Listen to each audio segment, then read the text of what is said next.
평안하셨습니까? 네. 오늘 날씨는 너무 좋은 것 같아요. 아주 미세먼지도 다 거치고 아주 전형적인 봄철의 날씨입니다. 우리나라 사람들은 날씨에 대해서 별로 감사하는 게 좀 부족한 것 같고 감탄사가 좀 적은데 외국 사람들은 그 좋은 날씨에 대해서 아주 찬사를 늘어놓고 대신에 개인의 사생활에 간섭하는 건 아주 싫어합니다.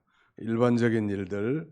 오늘 날씨가 너무 좋습니다. 우리 옆에 사람 인사 한번 하실까요? 오늘 날씨가 너무 좋습니다. 네.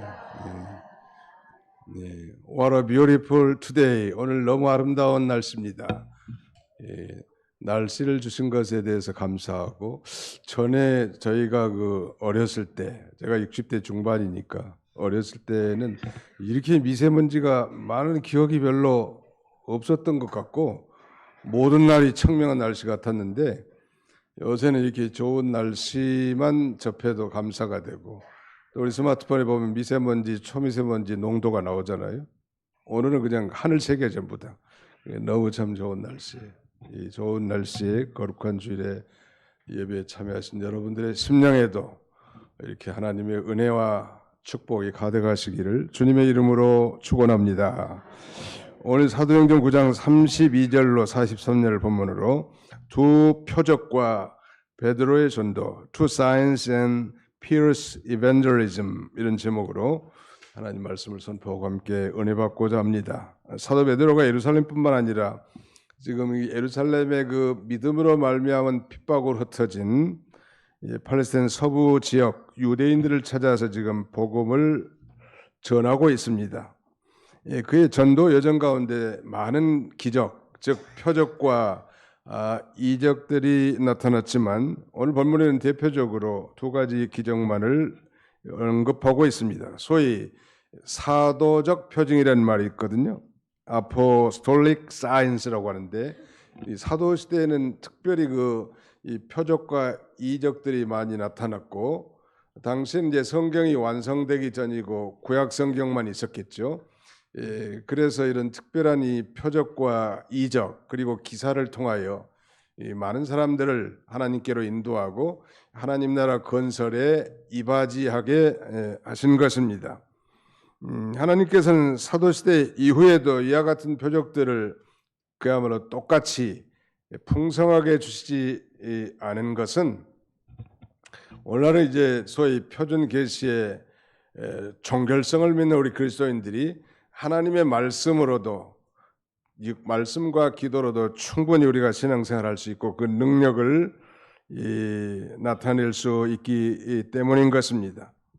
오늘 본문에는 이 에니야라고 하는 즉 루다라는 지역에서 에니야라고 하는 이 병자를 고쳐준 치유의 사건과 또 욥바의 소위 다비다라고 하는 여제자 죽은 여제자를 살리신 말하자면 회생의 사건이 기록되어 있는데 베드로가 가는 곳마다 병자 고쳐주고 가는 곳마다 죽은 사람을 살린 것은 아니고 이런 특별한 이적을 행한 것은 바로 예수께서 그리스도이심을 믿고 또 그 예수 그리스도의 이름으로 말미암아 죄사함 곧 구원을 얻게 하기 위한 것입니다.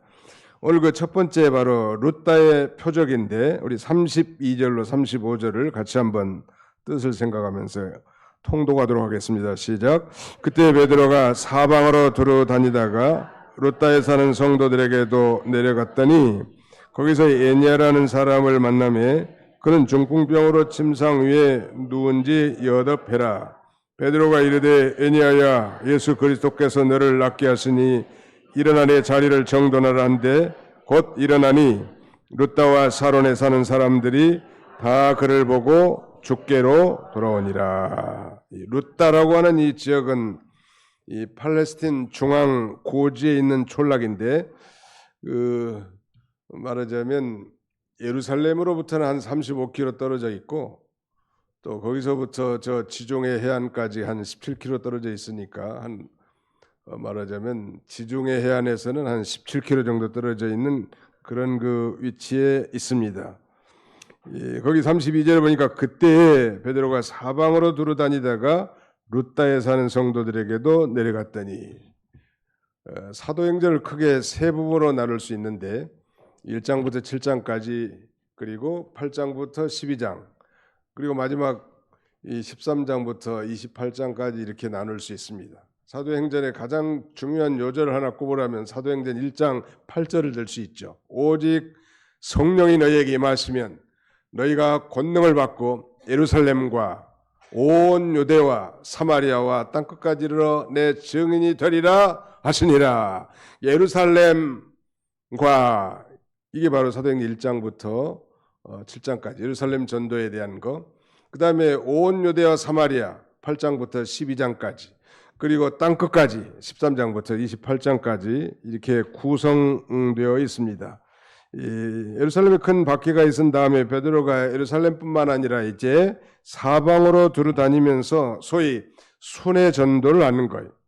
우리도 이 베드로같이 우리가 머무는 어떤 곳이든지 힘을 써서 이 복음을 증거하는 그런 삶을 살아야 합니다. 어제 우리에게 그 장은옥 전도사님이란 은퇴한 전도사님이 한 분 전도 모임에도 참여하고 또 수요 예배도 참여하시는데, 이분은 뭐 의정부가 집이지만 이제 본교회는 주일날 가시고, 그 본인은 평소에는 청량리역 앞에 가서 전도한대요. 그리고 우리 전도 모임에 와서도 전도하고, 토요일날 혼자 와서 전도도 하고, 또 집 앞에 의정부 지역에서 전도하고. 아무튼 그분의 이 잡은, 이 메인 잡이 전도하는 거. 전도하는 거 참 중요한 것 같고, 전국 좋은교회 조중순 사모님이라는 분이 계신데, 이분은 아무튼 일주일에 한 번씩 이 인천공항에 가가지고 영어도 한마디씩 하니까 그 외국인들에게 전도하는, 나이가 뭐 80대 중반이에요. 약간 치맥기도 있어요. 그럼에도 불구하고 그렇게 전도에 매진하더라는 거. 우리가 이 땅에 이렇게 생명을 보자고 건강을 주신 것은 이 전도하라고 하신 거예요. 그래서 정말 내가 평생에 내가 입으로 전하고 전도해서 한 생명이라도 주님 앞으로 인도한다면 우리의 신앙의 자세가 지금보다도 훨씬 더 달라질 것이고, 또 이 다음에 하나님 앞에 섰을 때도 너 이 땅에 살면서 몇 명이나 전도했느냐고 물어봤을 때 예, 이렇게 대답할 수 있어야 되겠는데, 그때 참 부끄러운 모습으로 한 명도 못했다고, 아니 우리 가족조차도 인도하지 못했다고, 이렇게 부끄러운 모습으로 나타나지 않아야 할 것입니다. 거기 33절에 보실까요? 거기서 애니아라는 사람을 만나매 그는 중풍병으로 침상에 누운 지 8회라.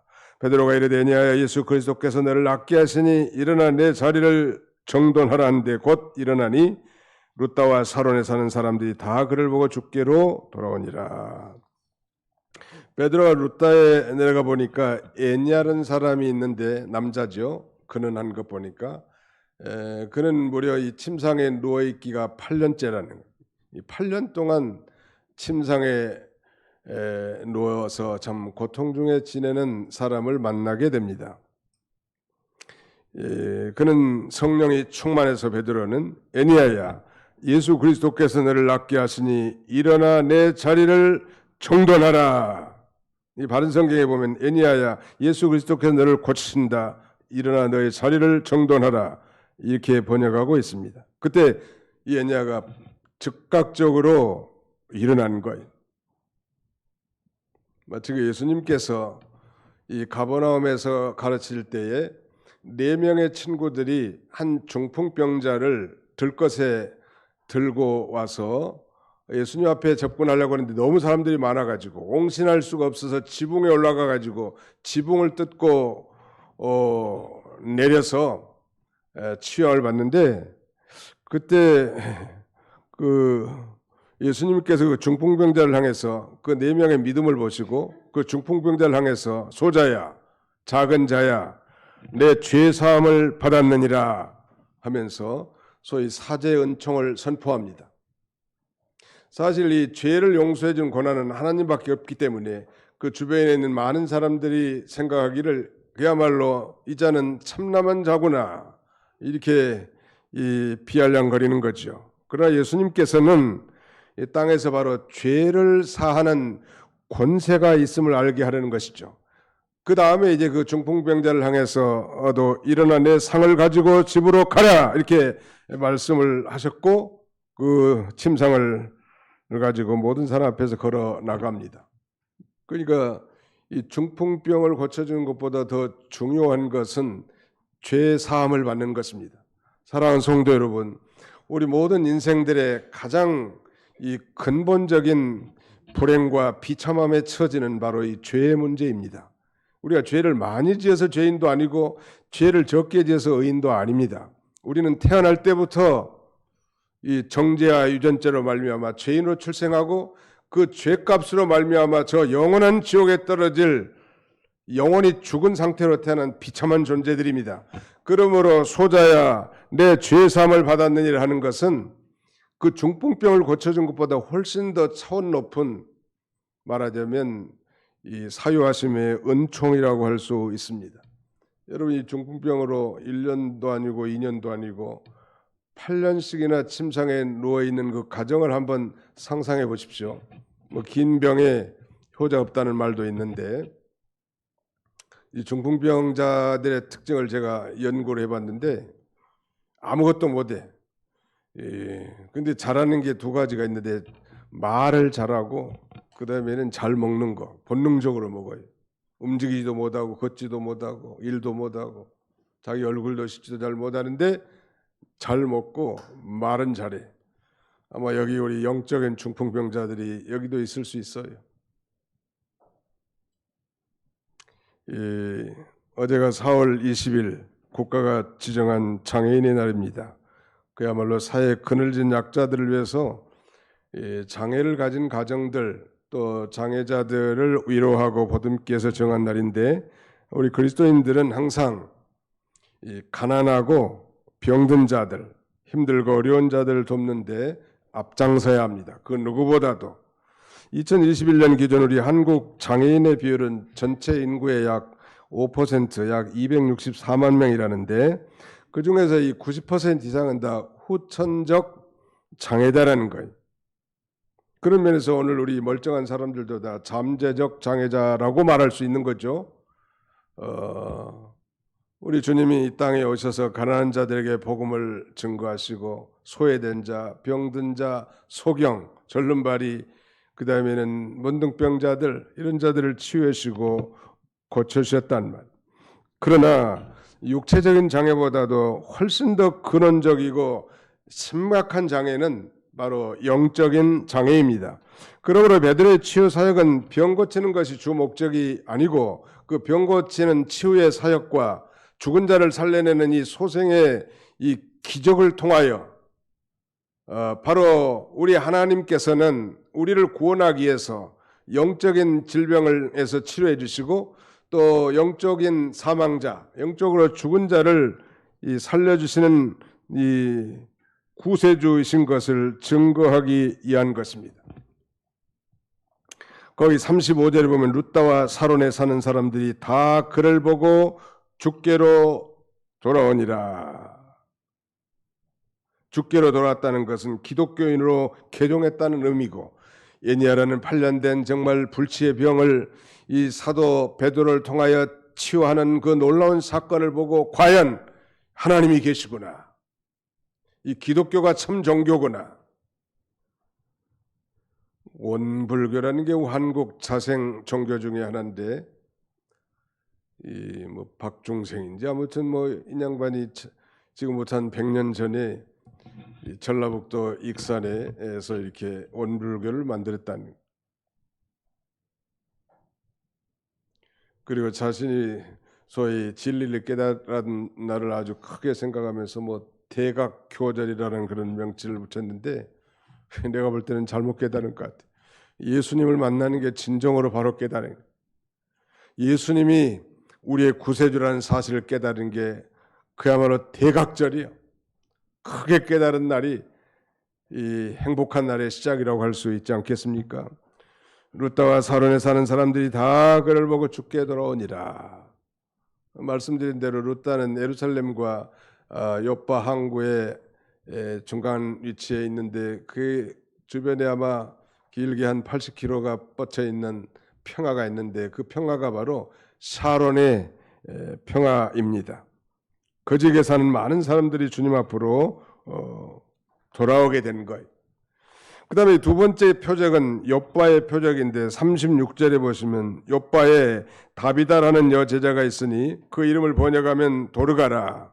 선행과 구제하는 일이 심히 많더니 그때 병들어 죽음의 시체를 씻어 다락에 누이니라. 루다가 욥바에서 가까운지라 제자들이 베드로가 거기 있음을 듣고 두 사람을 보내어 지체 말고 와달라고 간청하여 베드로가 일어나 그들과 함께 가서 이르매 그들이 데리고 다락방에 올라가니 모든 과부가 베드로 곁에 서서 울며 도르가가 그들과 함께 있을 때에 지은 속옷과 겉옷을 다 내보이거늘 베드로가 사람을 다 내보내고 무릎을 꿇고 기도하고 돌이켜 시체를 향하여 이르되 다비다야 일어나라 하니 그가 눈을 떠 베드로를 보고 일어나 앉은지라.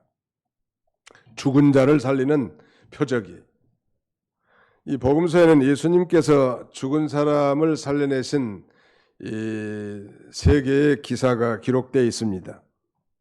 가령 이 베다니의 나사로, 마리아와 마르다의 오라비 나사로, 죽은 지 나흘 돼서 썩은 시체 냄새가 나는 이 나사로를 향하여 나사로야 나오너라는 주님의 이 외침과 함께 시체를 동동 감은 이 배를 둥인 채 그 나사로가 나오지 않습니까? 또 나인성 과부의 독자 아들 청년인데 그 청년을 메고 가는 이 장례 행렬에 예수님이 손을 대면서 청년아 일어나라 하니까 죽은 청년이 살아났단 말.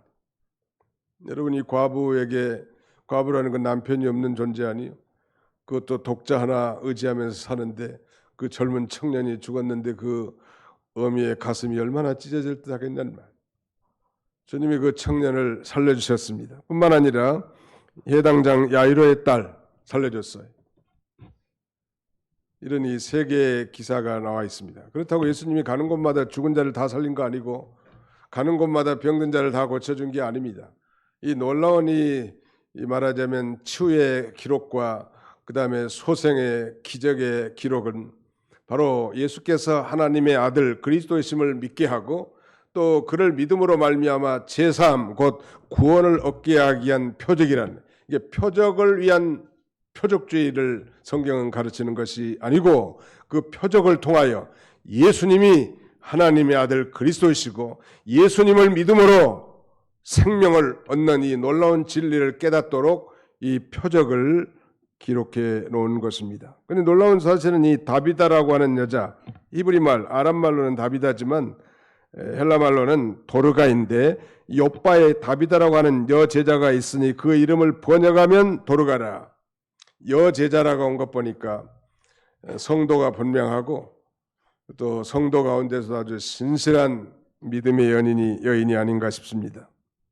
그런데 그 이름을 번역하면 도르가라. 선행과 구제하는 일이 심히 많더니 뭐 선행과 구제를 열심히 했다 뭐 이런 정도가 아니라 심히 많다. This woman was full of good works and charitable deeds. 아주 뭐 선행과 구제하는 심이 많았다. 다비다 was always doing good and helping the poor. 가난한 자들 돕고 아주 선을 항상 행한 아주 신실한 이 여제자 다비다가 죽은 거예요. 이거 보면 참 성도라도 죽는다는 거, 경건한 성도도 반드시 죽는 거예요. 그런 면에서 우리 인간의 생명은 하나님의 주권적 손아래에 있습니다. 그럼에도 불구하고 우리 성도의 죽음은 우리 하나님께서 귀중히 보시는 이유는 그가 죽은 다음에 죽음 저편 건너에 예수 믿고 죽은 사람들은 천국의 영원한 안식이 있기 때문에 복된 죽음이고 참으로 존귀한 죽음이라고 할 수 있을 것입니다. 그 여성도의 선행과 구제한 일은 많은 사람에게 유익을 줬을 것 같고 또 심지어는 그 옷을 많이 만드는 모양, 속옷과 겉옷을 이 재봉틀질을 좀 잘한 모양, 바느질. 그래서 옷도 만들어 가지고 가난한 사람들 옷 입히고 겉옷, 속옷뿐만 아니라 겉옷도 이렇게 만들어서 공개한 그런 여인이에요. 이 선행과 구제는 참된 성도의 증표라고 할 수 있습니다. 그러므로 여러 성도들이 그녀의 신앙을 인정하고 존귀 여겼습니다.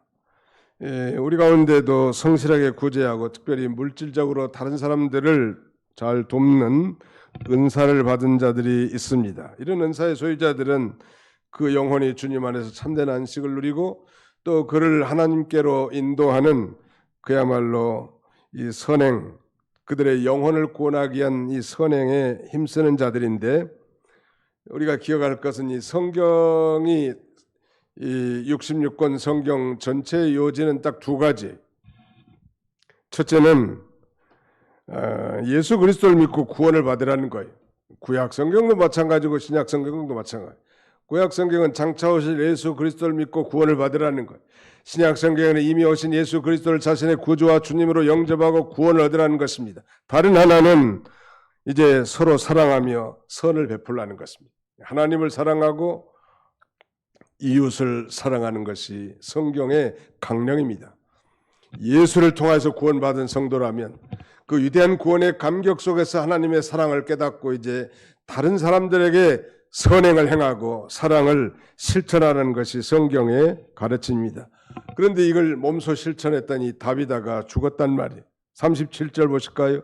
그때 병들어 죽음에 시체를 써 타락에 놓이니라. 룻다가 욥바에서 가까운지라 제자들이 베드로가 있음을 듣고 두 사람을 보내어 지체 말고 와달라고 간청하여 시체를 씻었다고 한 것 보니까 요새로 말하면 시체를 염하고 그다음에 아마 입간 정도 하는 것인데, 놀라운 사실은 이 팔레스틴 지역에서는 사람이 죽으면 24시간 안에 장례를 다 치러야 돼. 우즈베키스탄에 가가지고 주일날 지붕에서 일하다가 그 신자의 남편 하나가 떨어져 죽었어요. 그래서 저보고 장례 좀 집전해달라고 해서 장례를 인도한 적이 있습니다. 또 한 번은 길을 가는데 이 무슬림의 장례 절차 같은데, 그래서 시신을 상에는 없고 그 위에 놓고 검은 천으로 덮은 다음에 상두들이 아주 불이 나게 빨리 지나가는 장례 행렬도 본 적이 있습니다. 이게 이제 죽으면 빨리 시체를 처리해야 되는데, 이 씻어가지고 이 다락방에다 올려놓고 그 제자들 둘을 지금 룻다에서 애니야를 이 고친 그 치유의 사건을 듣고 베드로 사도를 초청하는 거예요. 아마 하나님께서 베드로 사도와 함께 하심으로 그 주님의 능력으로 중풍병자를 고친 것처럼 이렇게 경건한 성도도 하나님이 회복시킬 수 있지 않겠는가, 소생시킬 수 있지 않겠는가 하는 그런 믿음으로 저 룻다에 있는 베드로를 초청하여 이 초청해서 보낸 거예요. 지금 그 소식을 애니야의 치유 사건을 이미 다 들었지 않겠습니까? 39절에 같이 한번 읽읍시다. 39절 시작. 베드로가 일어나 그들과 함께 가서 이르매 그들이 데리고 다락방에 올라가니 모든 과부가 베드로 곁에 서서 울며 도르가가 그들과 함께 있을 때 지은 속옷과 겉옷을 다 내보이거늘. 베드로가 욥바에 가서 보니까 과부들이 많이 모였단 말. 아마 이 도르가도 아마 과부이지 않았겠는가 싶은데, 과부들이 울면서 이 도르가가 살아생전에 자기들에게 베푼 그 구제와 선행, 심지어 그 겉옷과 속옷을 지어서 입혀준 걸 다 보여줬단 말, 베드로에게. 그리고 그러면서 그녀의 그 선행을 추억하면서 안타까워하는, 여러분 장례식장에 가보면 그 사람이 평소에 어떻게 살았는지를 좀 짐작할 수 있어요. 그럼 잘 죽었다 하면서 아주 이런 죽음은 잘못 사는 거야. 인생이 이기적이고 자기중심적이고 세속적이고 정욕적인 인생 산 사람. 서세원이라는 코미디언이 있는데 죽은 모양이에요.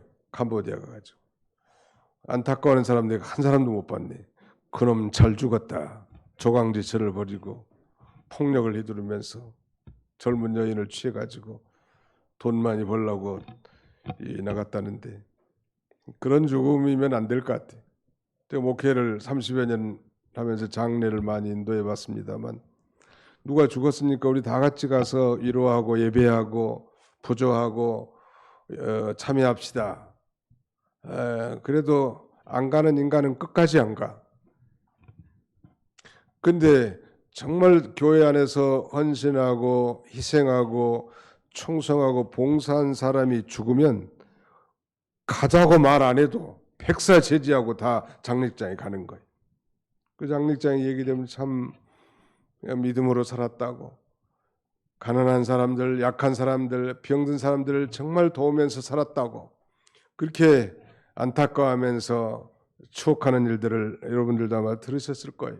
장례장 가면 그 사람이 어떻게 살았는지를 조금 알 수 있는 거예요. 우리도 좀 안타까워야 되지 않겠어요?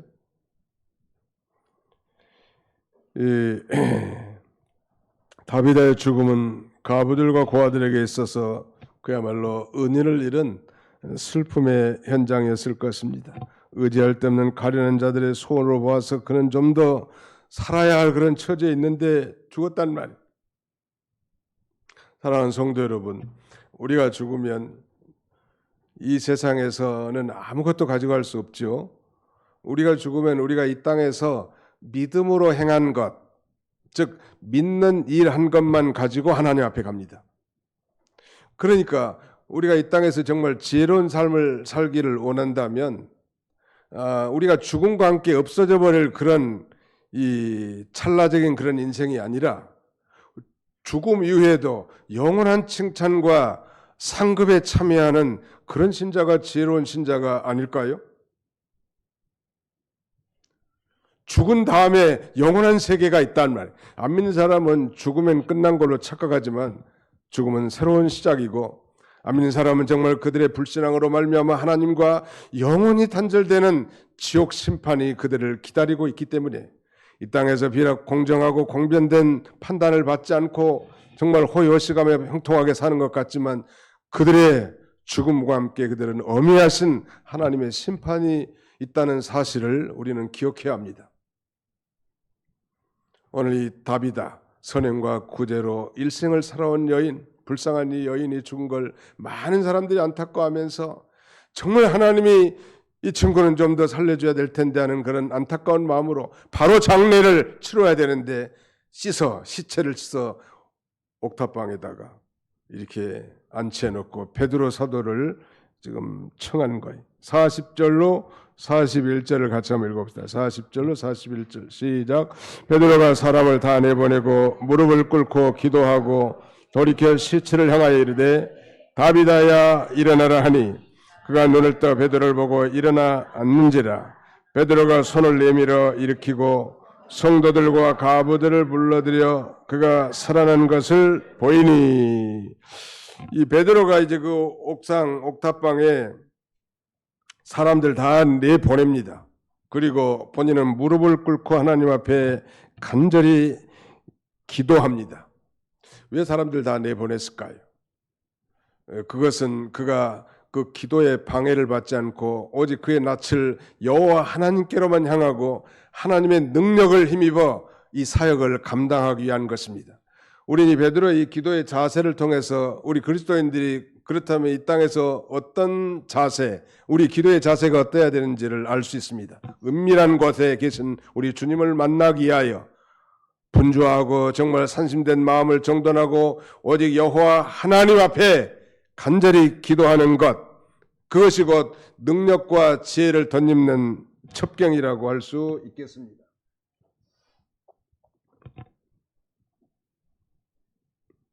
그리고 이제 베드로가 그 시체 앞에서 무릎을 꿇고 하나님 앞에 기도하면서 기도한 다음에 이제 시체를 향하여 다비다야 일어나라, 다비다 arise!라고 이렇게 외치는 거예요. 전화가 지금 오는 건 좀 수상한 전화인데 혹시 주차가 잘못됐는지도 몰라요. 그래서 주차를 항상 앉아있는 곳에 하고 다른 사람 집 앞에 이렇게 된다든지는 방해를 주면 안 될 것 같습니다. 한번 따라서 합시다. 다비다야 일어나라. 이 베드로의 이런 그 생명을 살리는 이 모습을 보면 예수님의 모범을 꼭 닮은 것 같아요. 예수님께서 그 야이로의 딸을 살릴 때도 달리다굼, 달리다쿰 이렇게 말합니다. 이 달리다란 말이 소녀란 뜻이거든요. 소녀야 쿰 일어나라 이 말이에요. 다비다 쿰 한 거에 말하자면 다비다야 일어나라. 예수님의 모본을 따라서 베드로가 이 생명을 살린 것인데 사실 베드로가 죽은 사람을 살린 게 아니고 베드로가 정말 하나님께 독대하여 그의 낯을 온전히 하나님만 바라보고 그의 주님의 능력을 힘입어서 그 죽은 자를 살려내는 거예요. 오늘 사랑하는 성도 여러분, 오늘 우리 모든 그리스도인들은 예수 믿기 전에 그 영혼이 하나님과 단절된 영적인 사망 가운데 출생합니다. 종교인도 영적인 사망 가운데 있는 자요. 그 다음에 예수를 믿지 않는 자, 영적인 사망 가운데 처한 자들이. 그러나 오늘 선포된 이 복음의 진리의 말씀이 성령으로 믿어질 때 우리의 죽었던 영혼이 다시 살아나는 놀라운 역사가 나타나게 되는 것입니다. 믿으시기 바랍니다. 네, 바로 이 죽은 영혼을 살려내고 병든 영혼을 고치는 것을 보여주시기 위해서 표적으로 8년 된 중풍병자를 고쳐주시고 그 다음에 죽은 다비다의 생명을 회생시켜 주신 것입니다. 그러니까 예수님의 본 목적은 육신적인 것이 아니란 말이에요. 우리 육신을 뭐 고쳐도 다시 죽을 거고 다시 살려도 죽을 것은 번연한 일 아니겠습니까? 그러므로 바로 그 전도를 위한 부수적인 표적으로 이런 이 치유의 사건과 소생의 역사가 나타나게 된 것입니다. 베드로가 사람을 다 내보내고 무릎을 꿇고 기도하고 돌이켜 시체를 향하여 이르되 다비다야 일어나라. 다비다 아나스테디라고 외쳤습니다. 그때 다비다가 눈을 번쩍 뜨고 일어나 앉는 것, 놀라운 기적이 일어났습니다. 오늘날도 이런 능력 있는 이 그리스도인의 삶을 우리도 살아야 할 것 같습니다. 단순히 뭐 우리는 약하고 죄 많은 인생이니까 그저 그렇게 살다가 가는 존재들이 아니라 베드로와 같이 정말 영원히 하나님과 단절된 영적 죽음의 상태에 있는 자들에게 성령으로 복음을 증거하여 주님 앞으로 인도하고 병들고 상처받고 그 다음에 곤고한 인생들로 하여금 복음을 증거하고 저들을 하나님께로 인도해서 그들의 심령이 고쳐지고 소생하고 회복되도록 인도하는 능력 있는 그리스도인들로 살아가도록 우리에게 역설적으로 권고한 것입니다. 베드로는 베드로의 이름과 그의 권위로 병자를 고치고 죽은 자를 살린 게 아니고 예수님의 이름으로 예수님의 권능을 힘입어서 그들을 살려낸 것입니다. 베드로는 예수님을 따라다니면서 많은 걸 배운 거예요. 배운 대로 나가서는 거예요. 우리가 그 귀신 들린 집 가면 방법이 아주 간단한 거예요. 하나님 앞에 힘차게 회개하고 성령 충만한 가운데 찬송을 하고 예수 그리스도의 이름으로 명하노니 사탄아 물러가라. 이 귀신들은 사탄의 졸개들입니다. 그 맨 위에 사탄이 있고 사탄의 별명은 마귀인데 마귀와 사탄은 같은데 그 밑에 이 귀신들은 영어 성경에는 이 귀신들을 evil spirits라고 되어 있습니다. 악한 영들, 악령들이. 그러니까 이 사탄 밑에 악한 영들이 많이 있단 말. 이런 이 귀신 들린 자를 물리치는 최고의 좋은 방법은 힘차게 찬송하고 그 다음에는 예수 그리스도의 이름으로 그 물리치는 거예요. 그러면 당당하게 승리할 수 있는 것입니다. 능력 있는 신자가 되는 비결은 내 힘만으로는 건 피할 수밖에 없어요. 우리는 항상 이 말하자면 전투의 현장에 있는 줄 알아야 하고 오늘날 그리스도의 교회는 전투하는 교회입니다.